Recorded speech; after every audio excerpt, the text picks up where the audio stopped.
शहजाद भट्टी या पाकिस्तानी गँगस्टरच्या संपर्कात असलेल्या तरुणांची एटीएसनं चौकशी केली आहे। दरम्यान एटीएसनं चौकशीसाठी बोलावलेल्या विदर्भातील 10 तरुणांच्या मोबाईलमधील संपूर्ण डेटा फॉरेन्सिक तपासणीसाठी पाठवलेला आहे। पाकिस्तानमध्ये शहजाद भट्टी या कुख्यात गँगस्टर आणि त्याच्या संपर्कात असलेल्याच्या संशयातून शुक्रवारी महाराष्ट्रातील 150 पेक्षा जास्त आणि विदर्भातील 10 तरुणांना एटीएसनं वेगवेगळ्या ठिकाणी चौकशीसाठी बोलावलं होतं। सोशल मीडियाच्या माध्यमातून हे सर्व तरुण शहजाद भट्टी, आबिद जाट, राणा हुनेन आणि अशरफ बशीर आलम या पाकिस्तानी गँगस्टरच्या संपर्कात असल्याचा संशय आल्यानंतर एटीएसनं या सगळ्यांना चौकशीसाठी बोलावलं होतं। 18 तास चौकशी केल्यानंतर एटीएसनं त्यांना ताकीद देऊन सोडून दिलंय। मात्र त्यांच्या फोनमधील सर्व डेटा सखोल फॉरेन्सिक चाचणीसाठी पाठवण्यात आलाय। अहिल्यानगर जिल्ह्यातील श्रीरामपूर शहरामध्ये झालेल्या व्यावसायिकाच्या हत्याकांडानंतर संतप्त नागरिकांनी ठिय्या आंदोलन केलं। दरम्यान पोलिसांच्या लेखी आश्वासनानंतर आंदोलन स्थगित करण्यात आलं। मात्र मुख्य आरोपींसह त्यांना मदत करणाऱ्यांवरती मकोका अंतर्गत कारवाई झाल्याशिवाय श्रीरामपूर शहराचा बेमुदत बंद मागे घेणार नसल्याची भूमिका आंदोलकांनी कायम ठेवली आहे। शनिवारी दुपारी जेवण लवकर न दिल्याच्या कारणातून हॉटेल व्यावसायिकाच्या निर्घृण हत्येचे तीव्र पडसाद शहरामध्ये उमटतायत। कल्याण पश्चिम येथील घोलकनगर परिसरामध्ये पाडकाम सुरू असलेली इमारत कोसळली आहे। रिडेव्हलपमेंटसाठी पाडकाम सुरू असलेल्या विनायक दर्शन इमारत अचानक कोसळल्यामुळे परिसरात एकच खळबळ उडाली। इमारतीचा मोठा भाग थेट रस्त्यावरती कोसळल्यामुळे काही काळ भीतीचं वातावरण निर्माण झालं। इमारत कोसळतानाचा थरार व्हिडिओ सोशल मीडियावरती व्हायरल होतोय। पाडकामाच्या ठिकाणी पुरेशी सुरक्षा व्यवस्था आणि संरक्षणात्मक उपाययोजना नसल्याचा आरोप स्थानिक नागरिकांनी केलाय। पिंपरी चिंचवडच्या मोशीतील दुर्घटनेप्रकरणी अखेर 4थ्या दिवसानंतर बचाव कार्य थांबवण्यात आलंय। या दुर्घटनेमध्ये एकूण 9 कामगारांचा मृत्यू झाला तर 14 जणांना वाचवण्यात बचाव पथकाला यश आलंय। मध्यरात्री 1च्या सुमारास 9व्या कामगाराचा मृतदेह बचाव पथकाला सापडला। घटनेच्या 81 तासांनंतर अखेर शोधकार्य थांबवण्यात आलं। 8 जुलैला मोशीतील वेस्ट टू एनर्जी प्रकल्पाच्या प्रशासकीय इमारतीवरती कचऱ्याचा ढिगारा कोसळला। ढिगाऱ्याखाली अडकलेल्या 9 कामगारांना वाचवण्यात यश आलं तर उर्वरित 9 जणांचा मृत्यू झालाय। खासकर डंपिंग ग्राउंड को लेकर और इस जो बिल्डिंग वहाँ पर थी उसे लेकर कि जिस बिल्डिंग का सिर्फ और सिर्फ ग्राउंड फ्लोर का सैंक्शन था, ऊपरी 2 मंजिलें विदाउट परमिशन थी, पर उस पर यहाँ के लोक प्रतिनिधि ने कोई सवाल नहीं उठाए हैं। हम अब पिंपरी चिंचवड़ पुलिस कमिश्नर से बात करने वाले हैं। इन सारे मामले की एफआईआर दर्ज करने के लिए हम उनसे बात करेंगे। अगर वह एफआईआर दर्ज करते हैं तो ठीक है, वरना हमें इसके लिए अगर कोर्ट भी जाना पड़े तो हम कोर्ट जाने की तैयारी रखते हैं। तो मुख्यमंत्री महोदय, मुझे ऐसे लगा था, मुझे आज जिंदगी में पहली बार यहाँ पर पिंपरी चिंचवड़ में आकर हमारे पूर्व उप मुख्यमंत्री अजित दादाजी, हमें बहुत ज़्यादा हम उन्हें मिस करते हैं, क्योंकि अगर ऐसी कोई दुर्घटना घटती तो दादा सबसे पहले यहाँ पर आते। लेकिन यहाँ के विधायक से लेकर राज्य के मुख्यमंत्री तक कोई नहीं पहुँचा है और यह सारे के सारे लोग डंपिंग ग्राउंड के लोग मरते हैं और मुख्यमंत्री 5 स्टार होटल में इसकी क्या कहेंगे बैठक लेते हैं। इसी से यह कितने संवेदनशील है यह दिखता है। घराच्या आवारात आणि शेतात गुप्तधन आहे ते न काढल्यास नातवाच्या जीवाला धोका होईल अशी भीती दाखवून एका भोंदूबाबानं यवतमाळमधील सेवानिवृत्त कर्मचाऱ्याला फसवलंय। या भोंदूनं तब्बल 3,75,500 रुपयांना गंडा घातलाय। या प्रकरणी लोहारा पोलिसात भोंदूबाबा विरोधात गुन्हा दाखल झालेला असून त्याला पोलिसांनी अटक केली आहे। संजय कवडेवार असं भोंदूबाबाचं नाव आहे। घरामध्ये गुप्तधन आहे, शेतामध्ये गुप्तधन आहे आणि ते काढल्याशिवाय त्याची पूजा केल्याशिवाय तुमच्या नातूला बरं वाटणार नाही अशा प्रकारची भीती दाखवून या ठिकाणी आरोपीने फिर्यादीची फसवणूक केल्याचा गुन्हा दाखल आहे। त्यामध्ये फिर्यादीने आतापर्यंत जवळपास 3,75,000 रुपये आणि 5 ग्रॅम सोन्याची अंगठी या ठिकाणी आरोपीनं गोड बोलून फसवून आणि गुप्तधनाची आणि त्या पूजेची भीती घालून, नातवाच्या जीवाची भीती घालून या ठिकाणी उकळलेलं आहे। आरोपीला दहेली जिल्हा नांदेड येथून ताब्यात घेऊन अटक केलेली आहे। गोंदिया वडसा मेमू लोकलमध्ये प्रवास करणाऱ्या एका महिलेला धावत्या ट्रेनमधून धक्का देऊन खाली ढकलून हत्या केल्याचा धक्कादायक प्रकार उघडकीस आलाय। 8 जुलैला संध्याकाळी कामावरून घरी परतणाऱ्या रितू धमगाये या 43 वर्षीय महिलेला आरोपीनं रेल्वेच्या डाव्या बाजूच्या दरवाजातून जबरदस्तीने बाहेर ढकललं। सुरुवातीला हा अपघात असल्याचं समजून गोंदिया ग्रामीण पोलिसांनी नोंद केली होती. मात्र सीसीटीव्ही फुटेज तपासल्यानंतर एक अनोळखी व्यक्ती रितू यांचा हात पकडून त्यांना ढकलत असल्याचं स्पष्ट झालं. यानंतर छत्तीसगडमधील दुर्ग इथल्या आरोपीला चंद्रपूर जिल्ह्यातील ब्रह्मपुरी इथून ताब्यात घेण्यात आलं. मुंबईच्या बोरिवली रेल्वे स्थानकावरील एक व्हिडिओ सध्या सोशल मीडियावरती जोरदार व्हायरल होतोय. प्रियसीचा राग शांत करण्यासाठी एका तरुणानं थेट प्लॅटफॉर्मवरती तिच्या पायाशी दंडवत घालत माफी मागितली आहे. तरुण तिला वारंवार समजावण्याचा प्रयत्न करत होता, मात्र तरुणी तिथून जाण्याचा आग्रह धरत होती. घटनेची माहिती मिळताच बोरिवली लोहमार्ग पोलीस आणि आरपीएफ जवानांनी घटनास्थळी धाव घेऊन दोघांनाही समजावलं. प्लॅटफॉर्मवरील प्रवाशांनी हा सगळाच प्रकार मोबाईलमध्ये कैद केला आणि तो क्षणात व्हायरल झाला. बीडच्या आंबेजोगाई तालुक्यातील घटनांदूरमध्ये ज्ञानेश्वर वाकडे नावाच्या तरुणाची हत्या करण्यात आली. या प्रकरणी वाकडे कुटुंबीय आणि ग्रामस्थांनी सकाळी 8 वाजल्यापासून आंबेजोगाई पोलीस ठाण्यात ठिय्या मांडलेला होता. काल रात्री दुचाकीवरून जात असताना ज्ञानेश्वर आणि त्याच्या मित्रावरती अज्ञात हल्लेखोरांनी धारधार शस्त्र आणि दगडांनी हल्ला केला. या मारहाणीमध्ये ज्ञानेश्वरचा जागीच मृत्यू झाला. या प्रकरणी आरोपींना आश्रय देणाऱ्या व्यक्तीवरती देखील गुन्हा दाखल करण्याची मागणी ज्ञानेश्वरच्या कुटुंबियांनी केली आहे. तब्बल 12 तासांनंतर हे आंदोलन स्थगित करण्यात आलंय. 7 आरोपींवरती गुन्हे दाखल झाल्यानंतर वाकडे कुटुंबियांनी ठिय्या आंदोलन तात्पुरतं स्थगित केलं. पोलिसांनी 5 आरोपींना ताब्यात घेतलेलं असून अन्य आरोपींचा पोलिसांकडून शोध सुरू आहे. नवी मुंबईतील नेरूळ रेल्वे स्टेशन परिसरामध्ये एका माथेफिरूनं भर दिवसा पोलीस कर्मचाऱ्यावरती धारधार शस्त्रानं हल्ला करण्याचा प्रयत्न केला. या घटनेचा व्हिडिओ सोशल मीडियावरती व्हायरल झाला. स्थानिकांनी दिलेल्या माहितीनुसार स्टेशन बाहेरील वाईन शॉपमध्ये भर रस्त्यात मद्यपान केलं जातं. येणाऱ्या जाणाऱ्या प्रवाशांना, विशेषतः महिला, विद्यार्थिनी आणि ज्येष्ठ नागरिकांना याचा मोठा त्रास सहन करावा लागतो.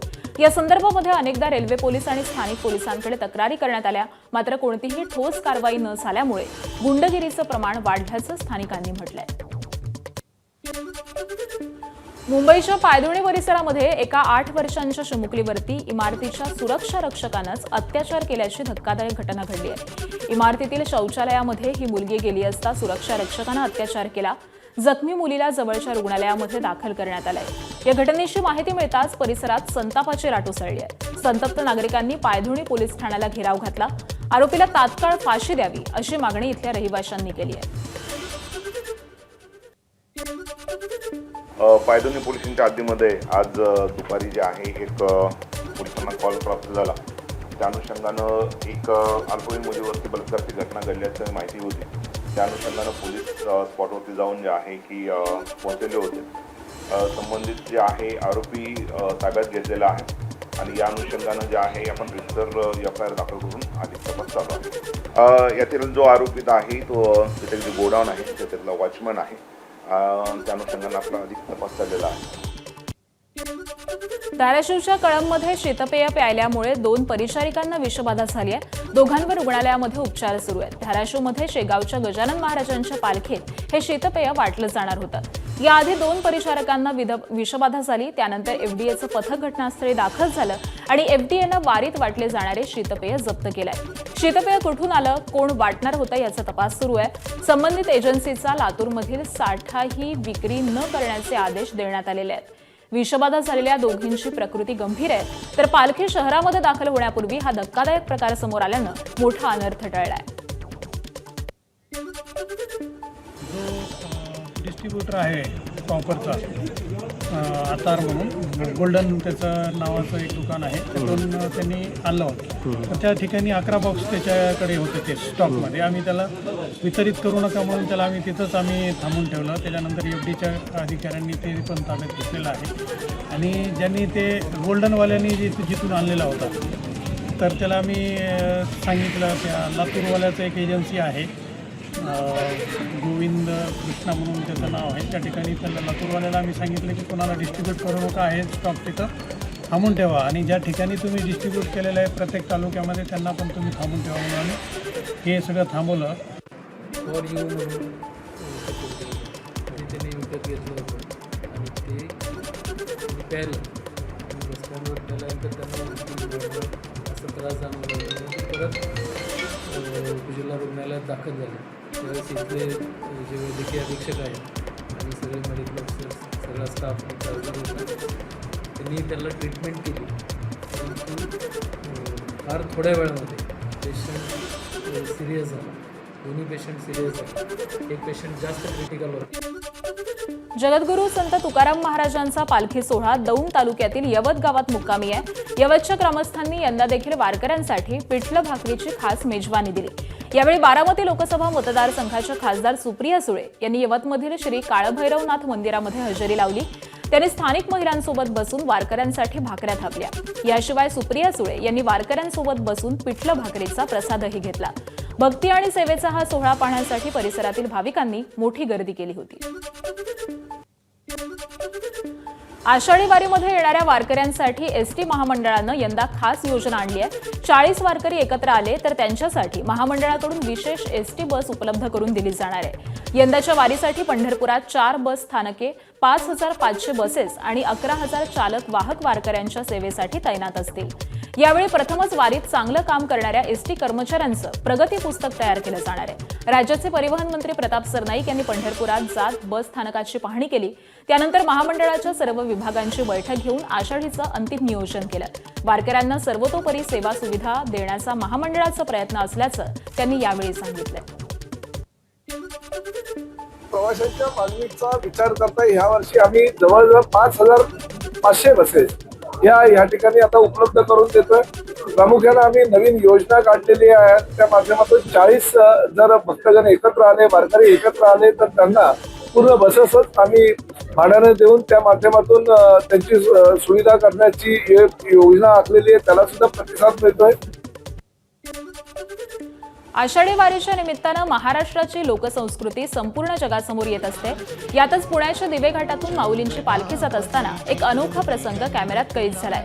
दिवंगत अजित पवार यांच्यासारखा हुबेहूब पेहराव करून सागर बारसकर नावाचा तरुण पालखी सोहळ्यात चालत होता. त्याचा चालण्याचा अंदाज आणि लूक अगदी अजितदादांसारखाच वाटत होता. अजितदादांच्या गुलाबी जॅकेटची क्रेज आता वारीच्या वाटेवरती देखील पाहायला मिळाल्यानं सोशल मीडियावरती हा व्हिडिओ तुफान व्हायरल झालाय. सासवडमध्ये उपमुख्यमंत्री सुनेत्रा पवारांनी संत ज्ञानेश्वर महाराजांच्या पालखीचं दर्शन घेतलं. यावेळी सुनेत्रा पवारांनी वारकऱ्यांशी संवाद साधला. त्याबरोबरच त्यांच्यासोबत स्नेहभोजन देखील केलं. भक्ती, समता आणि प्रेमाचा संदेश देणाऱ्या या पवित्र परंपरेचा त्यांनी अनुभव घेतला. आषाढीसाठी पंढरपूरमध्ये राज्यभरातून अनोख्या पद्धतीच्या सायकल दिंड्या दाखल झाल्यात. मुंबई, नागपूर, नाशिक, जळगाव अशा जवळपास 25 जिल्ह्यामधून आलेल्या हजारो सायकल वारकऱ्यांची पंढरपूर शहरातून विराट अशी सायकल दिंडी निघाली. पर्यावरणाचा संदेश देणारे हजारो सायकलस्वार या अनोख्या सायकल दिंडीमध्ये सहभागी झाले. यामुळे आषाढीपूर्वीच पंढरपुरात विठू नामाचा जोरदार जयघोष पाहायला मिळाला. नाशिक इथल्या सायकल दिंडीनं आणलेल्या विठुरायाचं पूजन करून हजारो सायकल स्वारांनी रिंगण सोहळा साजरा केला. या हजारो सायकल स्वारांच्या रिंगण सोहळ्याची अनोखी एक्सक्लुझिव्ह ड्रोन दृश्य खास एबीपी माझाच्या प्रेक्षकांसाठी.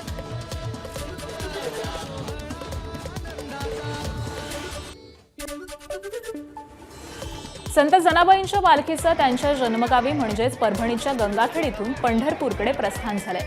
संत जनाबाईंच्या मंदिरापासून टाळ मृदुंगासह हरिनामाच्या गजरामध्ये या पादुका आणि पालखीची शहरातून शोभायात्रा काढण्यात आली.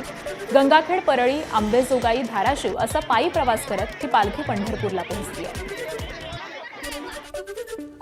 नाशिकच्या त्र्यंबकेश्वर येथील निवृत्तीनाथ महाराजांची पालखी अहिल्यानगरमध्ये मुक्कामासाठी पोहोचली.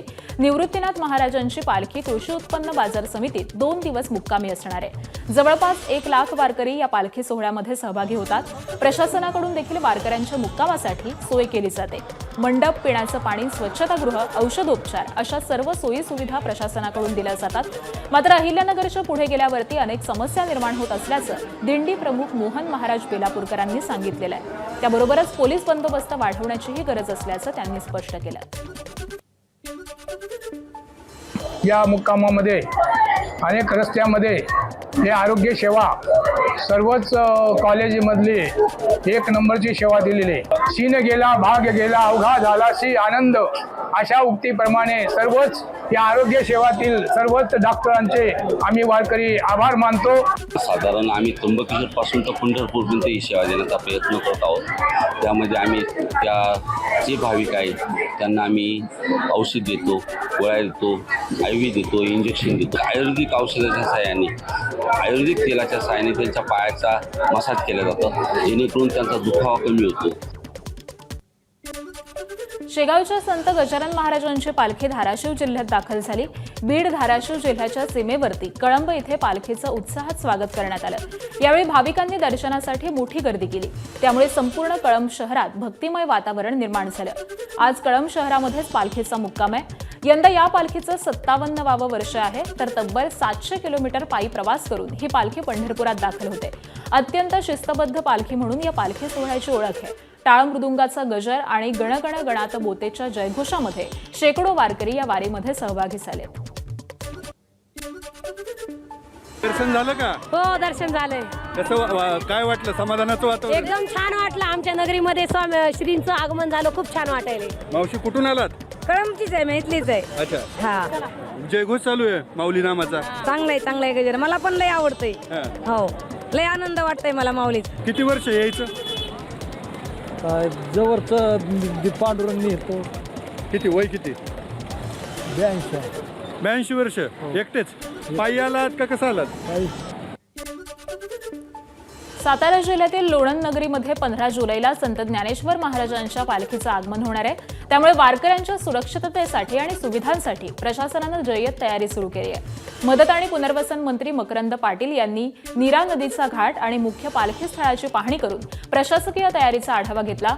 वारी दरम्यान भाविकांना कोणतीही अडचण येऊ नये यासाठी 1800 शौचालय उभारणं, आरोग्य पथकं तैनात करणं आणि रस्ते अतिक्रमण मुक्त ठेवण्याचे निर्देश त्यांनी दिलेले आहेत. याशिवाय आपत्ती व्यवस्थापनाच्या दृष्टीनं पालखी मार्गावरील 12 कोटींची भूमिगत वीज वाहिनी प्रकल्पाच्या कामाला गती देण्याची सूचना देखील त्यांनी अधिकाऱ्यांना दिली आहे. आंध्र प्रदेशचे उपमुख्यमंत्री आणि अभिनेते पवन कल्याण यांच्या उजव्या खांद्याची शस्त्रक्रिया मुंबईतील कोकिलाबेन धीरुबाई अंबानी रुग्णालयामध्ये यशस्वीपणे पार पडली आहे. सुमारे 3.5 तास चाललेल्या शस्त्रक्रियेनंतर त्यांची प्रकृती स्थिर असल्याची माहिती मिळते. खांद्याच्या दीर्घकालीन दुखण्यामुळे पवन कल्याण यांना मुंबईतील कोकिलाबेन रुग्णालयामध्ये दाखल करण्यात आलं होतं. वैद्यकीय तपासणीमध्ये त्यांच्या दोन्ही खांद्यांमध्ये रोटेटर कफ आणि स्नायूंची गंभीर दुखापत झाल्याचं स्पष्ट झालं. साधारण 3.5 तास चाललेल्या शस्त्रक्रियेनंतर केवळ उजव्या खांद्यावरती उपचार करण्यात आले. दरम्यान पवन कल्याण यांच्या प्रकृतीची विचारपूस करण्यासाठी आंध्र प्रदेशचे मुख्यमंत्री चंद्राबाबू नायडू यांनी कोकिलाबेन रुग्णालयामध्ये भेट दिली आहे. कर्नाटकच्या बंगळुरूमध्ये बसमधील तिकीट आणि सुट्ट्या पैशांसाठी होणाऱ्या वादांचा फटका आता थेट परिवहन मंत्र्यांनाच बसल्याचं कर्नाटकमध्ये पाहायला मिळालं.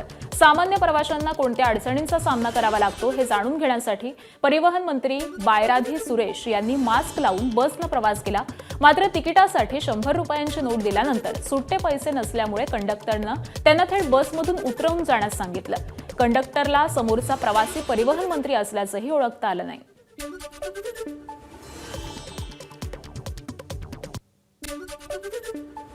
जम्मू काश्मीरमधल्या आवुरा, पहलगाम, छत्रगुल, शांगस आणि आसपासच्या परिसरामध्ये काल संध्याकाळी ढगफुटी झाली. ढगफुटीमुळे अचानक पूर आला आणि शेतीचं नुकसान झालं. हॉटेलमधून पर्यटकांना बाहेर काढण्यात आलेलं असून वीज आणि पाणी पुरवठा पूर्ववत करण्याचं काम सुरू आहे. प्रशासन बचाव आणि मदत कार्य सुरू असून नागरिकांना सुरक्षित स्थळी हलवलं जात आहे. राज्यात सोयाबीन बियाण्याच्या उगवणीच्या अनेक तक्रारी समोर आल्या होत्या. मात्र वेळेआधी पेरणी की बियाणं सदोष आहेत याबाबत स्पष्टता कुठेही आली नव्हती. अशामध्येच अकोल्यात बूस्टर आणि रवी सीड्स कंपनी विरोधामध्ये गुन्हे दाखल करण्यात आले. उगवण चाचणीत बियाणं निकृष्ट आढळल्यानंतर ही कारवाई कृषी विभागानं केली आहे. सोयाबीन पेरणी करून 2 आठवडे उलटल्यानंतर देखील अंकुर फुटेनात अशी परिस्थिती आहे. सोयाबीन बियाणांचे नमुने प्रयोगशाळेमध्ये पाठवण्यात आल्यानंतर प्राथमिक अहवालानुसार बियाणं निकृष्ट दर्जाचे असल्याचं अहवालातून समोर आलंय.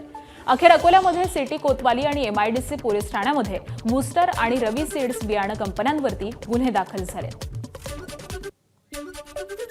अकोला जिल्ह्यात बियाणे उगवण संदर्भात शेतकऱ्यांच्या मोठ्या प्रमाणात तक्रारी प्राप्त झालेल्या होत्या. आजपर्यंत जिल्ह्यात एकूण 995 तक्रारी प्राप्त झालेल्या आहेत. यामध्ये रवी सीड्स या कंपनीच्या एकूण 310 तक्रारी आहेत आणि बूस्टर प्लांट जेनेटिक्सच्या 191 तक्रारी होत्या आणि यांच्या प्रयोगशाळेमध्ये नमुने मोठ्या प्रमाणावर अप्रमाणित आलेले असल्या कारणाने यांच्यावर आज आपण सिटी कोतवाली आणि MIDC पोलीस स्टेशन येथे गुन्हा दाखल केलेला आहे. दरम्यान शेतकरी आणि माध्यमाने साथ दिल्यामुळेच दोषी कंपन्यांवरती गुन्हे दाखल होऊ शकल्याचं माजी आमदार अमोल मिटकरी म्हणाले. मी या माध्यमातून हे शेतकऱ्याच्या आंदोलनाला मोठं यश आहे असं समजतो.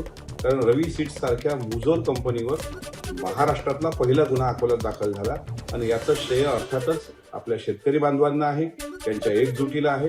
आणि जे कोणी पत्रकार यामध्ये ज्यांनी सहकार्य केलं, मग ते प्रिंट मीडिया विशेषतः इलेक्ट्रॉनिक मीडिया, त्यांचं पण मनापासून आभार मानतो. कारण पत्रकार बांधवांचं सहकार्य असल्याशिवाय हा लढा पूर्णत्वास जाऊ शकत नव्हता. या लढा अल्प प्रमाणात का होईना पण आम्हाला यशस्वीपणे जिंकता आला. बीडमधील शेतकरी पुन्हा एकदा संकटात आहेत. मागील वर्षी अतिवृष्टीमुळे पीक गेलं आणि यंदा पावसाअभावी उन्हामुळे पीक जाण्याची भीती आहे. बीडमध्ये प्रामुख्यानं सोयाबीनचं पीक घेतलं जातं. जूनमध्ये पाऊस न झाल्यामुळे शेतकऱ्यांनी 15 दिवसांपूर्वी सोयाबीनची पेरणी केली होती. मात्र गेल्या 12 दिवसांपासून पावसानं दडी मारल्यामुळे पेरणी केलेलं पीक आता धोक्यात आलंय. पाणी न मिळाल्यामुळे सोयाबीन मान टाकू लागलंय, तर जमिनीतील ओलही संपून गेल्या 8 दिवसांमध्ये पाऊस न पडल्यास शेतकऱ्यांच्या पेरणीसाठी झालेला खर्च आणि मेहनत वाया जाण्याची शक्यता आहे. पाऊसच नाही ना. 10-12 दिवस झालं कस तरी एका पावसावर पेरण्या केल्या, ते उगून निघाला, आता जायच्या मार्गावर लागले. ते किती दिवसात पाऊस पडला पाहिजे नाहीतर पीक वाया 8 दिवसात पाऊस नाही पडला तर ह्याला पाळी घालावं लागते. पेरणीच्या टायमाला पाऊस ओली येत होता, पण आता कसं आहे, पुढल्या धरणावर आपण पेरलेलं आहे, पण ते आता पाऊस उघडून बसलाय. आता पावसाशी आलं तर बरं, नाही तर काय खरं. रत्नागिरीच्या ऐतिहासिक गोवा किल्ल्याची तटबंदी पुन्हा एकदा कोसळली आहे. रत्नागिरीच्या हर्णे इथं असलेल्या गोवा किल्ल्याच्या संवर्धनासाठी कोट्यवधी रुपये खर्च करून नुकतंच दुरुस्तीचं काम करण्यात आलं होतं.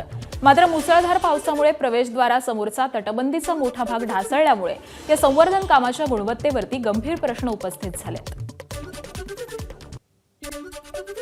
पालघर जिल्ह्यातील तांदुळवाडी किल्ला परिसरामध्ये भूस्खलन झाल्यामुळे गडाकडे जाणारा मुख्य मार्ग बंद झालाय. त्यामुळे दुर्गप्रेमी आणि पर्यटकांना पुढील काही दिवस गडावरती जाणं टाळण्याचं आवाहन करण्यात आलंय. गेल्या आठवड्यामध्ये झालेल्या मुसळधार पावसामुळे तांदुळवाडी किल्ला परिसरामध्ये अनेक ठिकाणी भूस्खलन झालं. मुख्य मार्गावरती मोठी दरड कोसळल्यामुळे गडावरती जाण्याचा रस्ता पूर्णपणे बंद झाला. सुदैवानं कुठलीही जीवितहानी झालेली नसली तरी परिसरामध्ये अजूनही दगड आणि माती घसरण्याचा धोका कायम आहे. दरम्यान तांदुळवाडी किल्ल्याच्या संवर्धनाची मागणीही पुन्हा जोर धरू लागली आहे. रायगडमधून एक धक्कादायक बातमी समोर आली आहे. खालापूर तालुक्यातील दुर्गम भागामध्ये असणाऱ्या उंबरणेवाडी इथल्या गर्भवतीला चक्क जुळीचा वापर करून उपचारासाठी दवाखान्यात घेऊन जाण्याची वेळ आली आहे. रस्ता नसल्यामुळे नागरिकांना आजही मैलोनमैल पायपीट करावी लागते. त्यामुळे एकीकडे विकासाच्या गप्पा करणारे राज्यकर्ते आणि स्थानिक लोकप्रतिनिधींविरोधात तीव्र नाराजी व्यक्त केली जाते. वाशिम जिल्ह्याच्या टोकावर आणि अमरावती जिल्ह्याच्या सीमेवरती असलेल्या धनस बुद्रुक इथं ग्रामस्थांनी अप्पर तहसील कार्यालयाच्या मागणीसाठी आंदोलन केलंय. धनस बुद्रुक ही मोठी बाजारपेठ आहे, मात्र तालुका कार्यालय खूप दूर असल्यामुळे महसूल आणि शैक्षणिक कामांसाठी नागरिकांना लांबचा प्रवास करावा लागतो. या अडचणी दूर व्हाव्यात म्हणून ग्रामस्थांनी बसस्थानक चौकामध्ये जमून नारेबाजी केली आणि शासनानं अप्पर तहसील कार्यालय सुरू करावं अशी मागणी केली आहे. जर तातडीनं निर्णय न घेतल्यास पुढे मोठं आंदोलन उभारू असा इशारा देखील यावेळी ग्रामस्थांनी दिलाय. मुंबईच्या पाणी पुरवठ्यासाठी महत्त्वाच्या असलेल्या 7ही धरणांमधील पाणीसाठ्यातील आवक जवळपास थांबली आहे. सध्या 7ही धरणांमध्ये सरासरी 49.84% पाणीसाठा आहे. मात्र गेल्या वर्षी हा पाणीसाठा 74.47% इतका होता. गेल्या वर्षीच्या तुलनेमध्ये यंदा साठ्यात मोठी घट दिसून त्यामुळे पुढील पावसावरच मुंबईच्या पाणीपुरवठ्याचं भवितव्य अवलंबून आहे.